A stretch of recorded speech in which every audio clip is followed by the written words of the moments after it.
Hey there, everybody. It's your girl Barbie J here with the recap and review of Powerbook 3 Raising Kanan, Season 3, Episode 9 Home to Roost. And the synopsis read Ronnie and Kanan's feud with Rock intensifies as Marvin desperately searches for Luke. Famous and Jukebox both find themselves at potential turning points in their music careers. And I gotta tell you, you never disappoint Raising Kanan. We don't always like what's happening, but the show is definitely entertaining and worth the watch. So if you're new here and have never watched this show, you need to get stars and start catching up on Raising Kanan. And I'm not saying that because your girl Barbie J, was in season 1 of it, but I'm just saying it's a great show. And before we get started, if you have not subscribed to my channel as of yet, take a moment right now, hit that subscribe button, then hit the notification bell and select all. And it'll let you know every time I upload new content to this channel. Then I ask that you smash that like button, write a comment because we want you to join the conversation, and share because sharing is caring. So now this episode starts off with drunken Lou driving bat crazy in the street, still drinking, drunk as ever. And he goes into a liquor store to buy some more alcohol. A man rings it up, $10.95. Lou can't find no money. The man is being kind of like, look, all you have to do is do this. You're halfway there. He being stank. And so Lou pulled out his gun and said, well, things are going to go differently tonight. And he was the guy was going to reach for his gun, and Lou said, I wouldn't do that. He took the bottle, was backing up, almost fell. The guy grabbed his gun. Lou ran, jumped in his car, and took off. I said, drunken Lou is bugging out, y'all. So now this next scene I enjoyed because it's Ronnie and his boys in a van. There was 5 of them, 3 in the back, 2 in the front. And Ronnie's looking at his watch saying, Juliana's people's never late. He said, let's go. They said, dude, it's only 2 minutes. He said, let's go. And at this point, 4 vehicles pulled up and surrounded that little white van, and Joaquin steps out of one of the vehicles and he's telling Ronnie to come out. And one of Ronnie's boys is like, who's that? He said, that's the Igga that's about to tell us we out of business. And so they push him around and take his gun and feel him up. And I said, now, Ronnie, you gonna get all of these people? You get so mad and think you have the right to kill everybody who turn you down or step to you. So Joaquin let him know, unfortunately, my cousin will not be able to work with you anymore. Juliana is dead. So any business relationship or any other relationship you had with her is done, okay? And the only reason you're not dead is because your investors asked me to spare your life. I said, oh, snap. So Ronnie said, this is about Rock. And Joaquin stepped in his face and said, this is about me. I mean, Ronnie has this fixation on Rock. He can't help it. And he just won't let it go. So he thought the right thing to do was mess with Rock's son. And now he's just stuck on him. Rock is everything about Rock. Even if Rock didn't have nothing to do with it, he thinks Rock. You know, even when Rock was out of it, he kept telling Unique, Rock, Anyhow, Joaquin said, look, I made a promise not to supply heroin to South Jamaica, and I'm a man of my word. And that is why you are still breathing. And Ronnie was pissed. I said, you better go ahead, Joaquin. So now we got a quick scene showing us how Rock and Marvin's business is going with the Chinese restaurants, how they packaging and moving the drugs. And now in the Chinese stores, they putting up a sign, special sauce now available, meaning I guess it's in Chinese. I guess it's saying special drugs now available, and they see people ordering it on the menu, and it's being packed in those little pints of white rice that people order with their foods. I said, oh, snap, that is ingenious. So now we got Rock meeting Jukebox in a diner, and she's letting her know that she's going to be there to support her at the mall when she's singing there with her group Butter. She said she's going to be that crazy auntie screaming and hollering, cheering her on and stuff. Then she let her know that this letter came for her from the army. She said she never even read who it was addressed to. She thought it was for Kanan, so she opened it up. It got forwarded to them because they sent it to the old address. So she says, that what you want to do? And Jukebox was like, I thought it was. And she said, did you tell your father about it? And she said, no. She said, he probably just going to start taking some deep breaths. And they were doing it and laughing and joking and stuff. And she said, all I ever wanted for you was joy. And I hope that's what you find. If it's in the army or if it's on that stage singing, whatever it is, that's what I want for you. So then Jukebox asked her how things was going with Kanan. Have they been talking? She said, we really ain't got nothing to talk about. And Jukebox said, I could go check on him for you. And she told her, I'm not here to talk about Kanan. I'm here to talk about you. I've been talking about Kanan all your life, and that wasn't fair to you. She said, I'm here for you and only you. And Jukebox smiled. So now we got Famous walking into Cafe Roost, and he's about to start working, and he hears his song being played in the back in the studio. And it's Miss Shirley with this rich dude, and they're listening to the music, and the guy is like, it's raw, it's this, it's that, I love it. What can you tell me about the kid? And that's when Famous came around and said, that's me, I'm Famous. He said, well, someone's not lacking in confidence. They said, oh, that's his name. He said, oh, I like it. And he told him his real name is Sean. So this guy whose name is Lowell Gelfin, he's a friend of Miss Shirley. He's saying that he's a fan of his, even though he only heard one song. He asked Famous, does he do the production? He said, no, that's my man Lou. Lou does it. And Miss Shirley asking him, has he been in touch with Lou? And he said, oh, yeah, we talk all the time. But he was lying. He hadn't talked to him. And he said, they were interested in doing a collaboration. Would he be interested in doing that? And Famous was like, hells yeah.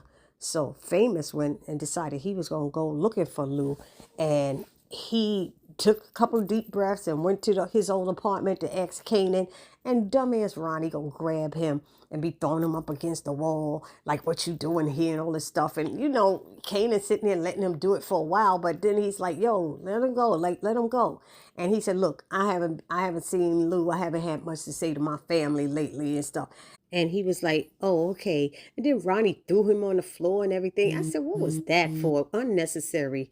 And then Kanan ran out there and said, look, Famous, Jukebox is performing at the mall tonight. He said the family's all going to be there. I'm sure Uncle Lou wouldn't miss it. I'm going to be there too.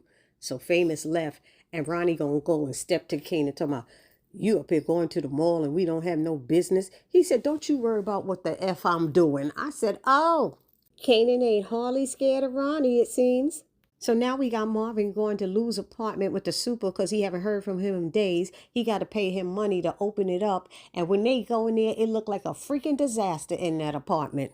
So the super's like, oh, he going to have to get professionals to clean up this place. And so Marvin is like, okay, I'm going. You lock up. And don't you steal nothing because I got a phonographic memory. And I started laughing. I said, isn't it a photographic and not a phonographic?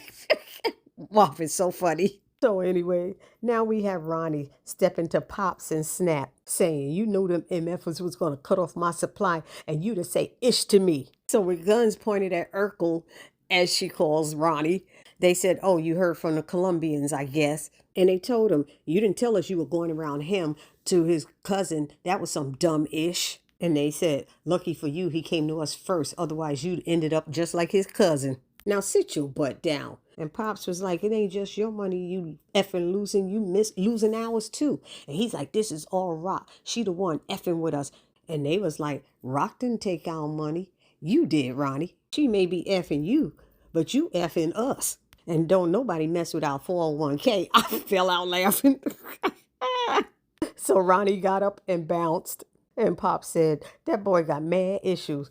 And Snap said, he sure do. 2 of them. Me and you, baby. So now we have Detective Burke's daddy, Captain Burke, coming to see Captain. And Captain is telling him, oh, good news. Internal Affairs has closed the case. Now you and they found no wrongdoing. Now you and your family can mourn in peace. And Captain Burke is saying he wants them to keep it open. He's like, what? And he's saying, my daughter was set up by Detective Howard. And they's like, what? He said, we've been all through this already.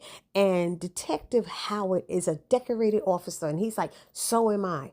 But I need you to hear me out. And he tells him what he learned when he talked to the Bingham's dad. But he didn't tell him who he talked to. He asked, how did he know this stuff? And he said, it doesn't matter. Wouldn't tell him. And as they was talking, Jukebox name came up, Laverne Thomas. And then they started trying to piece it together. He's like, oh, I forgot all about her. And they were like, Marvin Thomas is her dad. And then they saying that has something to do with Detective Howard. And I'm sitting there going, how did they mix that up all together? And it was so crazy. So Cap decided to call Agent Tanner from the FBI. And I don't know how they did this, but they were trying to piece this all together. Captain Burke didn't understand it either, but he was like, my daughter is the one who put this all together. That's what she knew was going on or whatever. But they were all wrong about it. They was dead wrong. However, they did decide to follow up on it. Meanwhile, Marvin telling his people, put the word out on the street, I'm looking for Lou. And one of them tell him, look, we heard the liquor store got robbed on 57. What that got to do with anything? He said, we heard it was Lou. He was like, what? So he let Rock know. Rock got in touch with Detective Howard. Detective Howard said, I told you I ain't gonna meet you like this no more. This is ridiculous. So she tell him what was going on. And he said, why I gotta get mixed up with this effed up family of all families, you know? And she was like, hey, you need to find him too, because this affects all of us. He's up there talking and telling too much, and it'll bring us all down. So that's what happened. And then Howard's people found Lou in a bar, toe up from the floor up, because the bartender called because Lou kept falling asleep in there. And then he wake up and talking and telling stuff and breaking things in the bar. And then he'd go back to sleep. So they asked him what his name was. He said it's Lou. They grabbed him and they said, yep, that's who we was looking for. We got him. So they held him in some location until Howard got there, and Lou was mouthing off, and Lou put stuff together between him and Scrappy and stuff and saying, you the one who said he was a snitch and you're the reason he's dead and all this stuff. And Howard pulled out a gun and put it to his head, say another word and I'll shoot your brains out and you be right there with Scrappy's mom. And Lou put his head to the gun and said, go ahead, I'm already dead. So now there's this quick scene with Marvin going to meet Gerald in the park while his kids are playing. And he's telling him this meetup has to be quick because he got stuff to do. And Gerald's like, I'm about to finish the piece with your daughter. This concert tonight will be the last piece. He said, I spoke to Jukebox earlier. He said, I guess you call her Jukebox because you got to pay her to talk. And Marvin's laughing like, and that's when she ain't even mad at you. Imagine when she mad at you, you know? So then Gerald started talking about how he appreciates him and that, you know, he doesn't want to be a burden to him anymore, that he's good. And Marvin's looking at him like, what are you, breaking up with me? And he said, no, not at all. You know, but I know you got a lot of things going on yourself. He said, how many times I got to tell you how this friendship stuff works? You know? And Gerald's like, I get it. But Gerald was feeling guilty. And I think he knows that he was going to back out or leave or something because he's feeling guilty with what he's doing. And he probably doesn't want Marvin around much anymore. So Marvin said, look, I got to go. I got to get some flowers for Juke before the concert. I know you pass it through, right? He said, yeah, I wouldn't miss it. So now we at the mall. We got Jukebox looking out, peeping between the curtain, looking who's there. She see Kanan, she see Famous, she see her father, she see Aunt Rock, you know, and I forgot their manager's name. She decides to give them a speech and she's talking to them and she's saying how when they step out there, they are sisters. They need to love each other and everybody will love them too. She said, I'm proud of y'all. They were all shocked. Like, what? She proud of us. She said, you should be proud of yourselves too. And they're smiling and everything. She said, this is the payoff. She said, y'all are singing to a track. So when you go out there, you need to leave it out all out there on the stage. Now go out there and change your lives, ladies. And I got to tell y'all, their makeup was on point. Jukebox looked so cute with makeup. Everybody had on the right colors that fit them. There wasn't too much of this or too much of that. They all were fitting their personas that the images that they had for each one of them.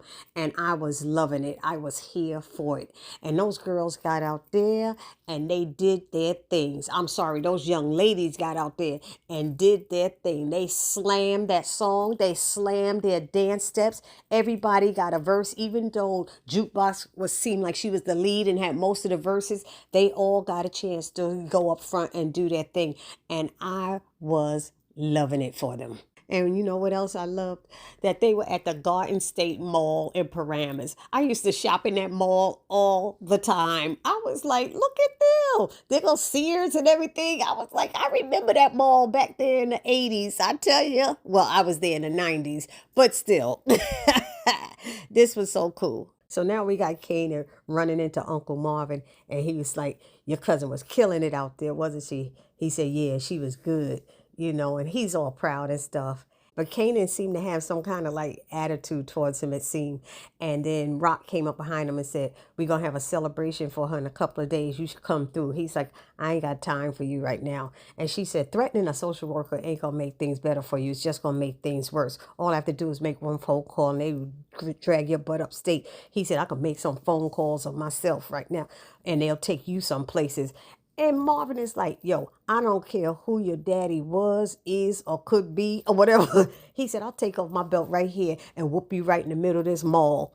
You don't talk to your mother like that. And Rock's like, that's fine. That's okay. And she said, let me tell you something. Ronnie don't see the world like the rest of us do. He said, well, I trust him more than I trust you.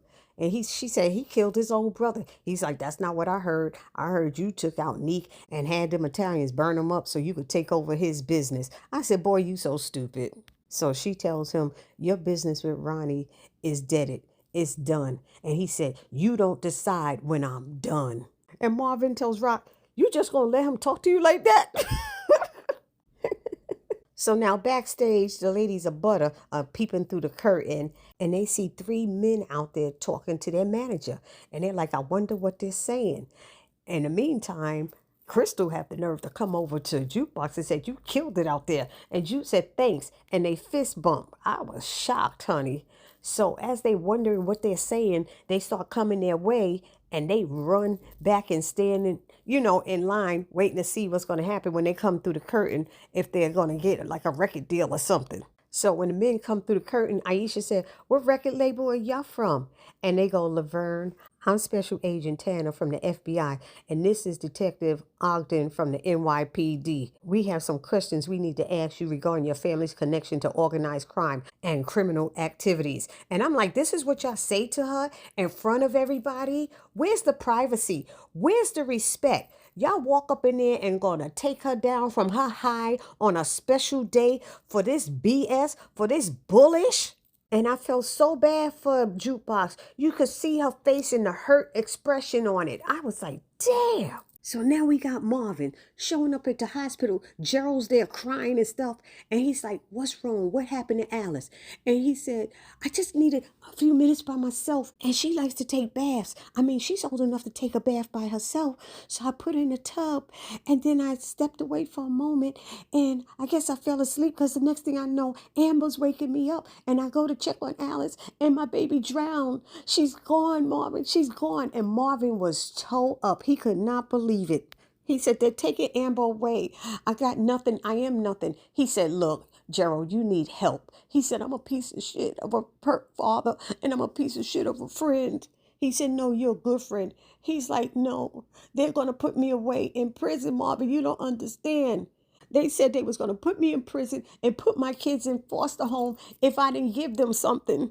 And Marvin said, I don't even know what you're saying. It's not making sense. And he said, I am making sense. I've been working with the FBI. I got caught with some heroin and it was too much to write off as a simple possession. So they threatened to take my kids away. And that's when they told me they were looking at you and your family. And they know that I knew you from our group. I'm so sorry. But I didn't give them anything because I didn't have anything on you. He said, if I had just said no, you wouldn't be hating me the way you are now. And my daughter would still be alive. But it doesn't matter now because they're going to put me away forever for this. He said, if you could just understand, I did this for my kids. And he tried to touch Marvin. Marvin was like, get off me. He said, your daughter is dead because of you. And I'll probably end up in the pen because of you too. Everything you've done for yourself. You're no friend. You're no kind of father either. You ain't ish. And he walked away from him disgusted. So now at the precinct, Agent Tanner called himself telling Jukebox all this stuff he knows about her family. Half of it is totally wrong. And he said, that's why we need you to fill in the empty spaces or whatever. And Jukebox said, y'all don't know ish. And he's like, what can you tell us about Detective Howard? Have you ever seen your father and Detective Howard together with anything? And Jukebox is looking at him like, you piece of ish. Get out of my face. And then she told him, my dad ain't friends with cops or organized crime or nobody for that fact. And he ain't done none of the stuff you just said he did. Y'all ain't got nothing on him, because if you did, you wouldn't be talking to me. And I was like, tell him about it, Jukebox. Let him know. Let him know, girl. So Agent Tanner steps out, and when he comes back, he's like, look, something came up and I gotta go. So I gotta ask you one more time. Have you ever seen Detective Howard and your father together? And Juke responded, you effed up my whole life tonight. And you really think I'ma answer your questions? And she was staring him dead in his face when she said that. And he said, take it from me. None of us could ever make a clean escape from our effed up families. And Juke said, F you, FBI. And he said, you are free to go. But what's the sad part now, she got to go back to the group with her head hung low. She can't even hold her head up because he come and embarrass her in front of everybody. And that damn Crystal gonna go with that and run with it. She might even go back and tell Kanan about it, because Kanan is her family and she know what Kanan is doing. You know what I mean? So Rock finally shows up to where Detective Howard and Lou are. And he's like, it's about time you got here. This MF been talking my ear off, confessing to every crime committed in Queens in the past 10 years. And then Rock clapped back with a, it seemed like you got some confessing to do too, Detective. You've been lying straight to my face. Marvin called me and told me they had a snitch on him on that task force that's been looking at him for the past few months with all this Italian-ish. Talking about we free and clear and they not on to us right now. He said, look, Marvin gonna have to take one for the team. He said, you, me, and Kanan are clear, so let him go down for it. She's like, what? That's my big brother. And what happens to him? And Howard said, would you rather be you or Kanan? And he told her, these feds are not going away empty-handed. We got to give them something, because they're going to keep coming until they take it all from us. And Rock said, I ain't never going to sell out my family. And he said, well, F it then. Let's do it your way and we all go down. So switching gears now, the FBI are at Gerald's house and they're banging on the door. He's not answering. They kick the door in and find that he done OD'd and killed himself in there. And they had Ogden come in, Detective Ogden, and he's like, any chance this a hit? And he's like, nah, he's just killing himself. That's probably the smartest thing this a-hole has done in years. And that house was jacked up and messed up. It was filthy. And those poor little girls was living in all that mess. So now we got Detective Howard coming into the precinct. Captain called him in the office. Tanner is there. And the first question he's asking is, did you lean on James Bigham to go to IAD and put in a complaint on Burke? And Tanner's question was, do you have a relationship with Marvin Thomas, whose daughter was romantically involved with Bingham's daughter? I said, oh my God. And then Captain said, and tangential to that, how come you didn't tell me any of this? And Howard was like, are you serious? He said, first of all, you the one that told me that the department couldn't handle any more bad press and that Burke's dirt needed to be buried.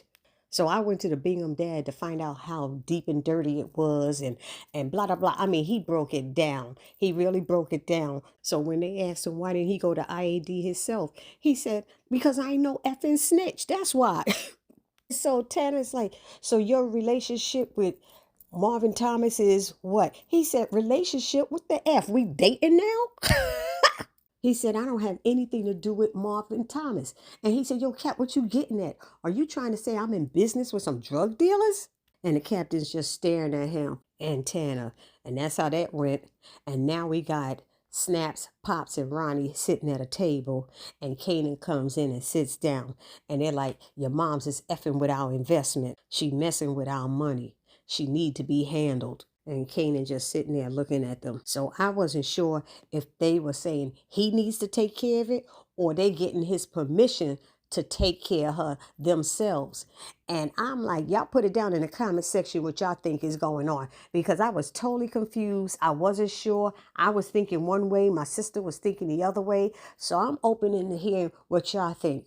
Were they telling Kanan to take care of his mother, or were they telling Kanan, we gonna take care of your mother and we just want you to know ahead of time? And so then it ends with Rock standing there staring at Lou when Marvin comes in. And he's like, yo, Marvin, my big brother, don't let her kill me. She gonna kill me. She gonna do me like she did Scrap. I'm not ready to go. I'm not ready. But Marvin was just looking at him because he got stuff on his mind now about, what Gerald did, and him and Rock are talking about that. So he's not really focused on what Lou is saying. So Rock says, get him in the car. And Lou was going, no, no, no, no, no, no. And they showed him driving, and Lou is just talking. He trying to talk his way out of whatever. Don't just leave me alone. Don't kill me and leave me on the side of the road alone. Don't do this. Yo, I'm sorry. I don't do it again. No. He just doing all this begging and stuff. And, they just staring forward. Marvin got his mind somewhere else. Rock is driving, looking in the rearview mirror. And Marvin decides to give Lou something to drink, like, yo, dude, here, take a drink. And it's alcohol because they let you drink alcohol before they about to kill you and stuff. But I think they're leading us to believe that they're going to kill him. But I think they're driving somewhere to take him to a facility. I really do. I don't believe that they're going to kill that boy like that. He needs help, and I think they're going to take him to get some help and get detoxed or something. Y'all let me know what y'all think about it in the comment section, but that's how it ended. Please do not forget to subscribe, like, comment, and share. And I will see you all in the next video. It's your girl, Barbie J, saying peace.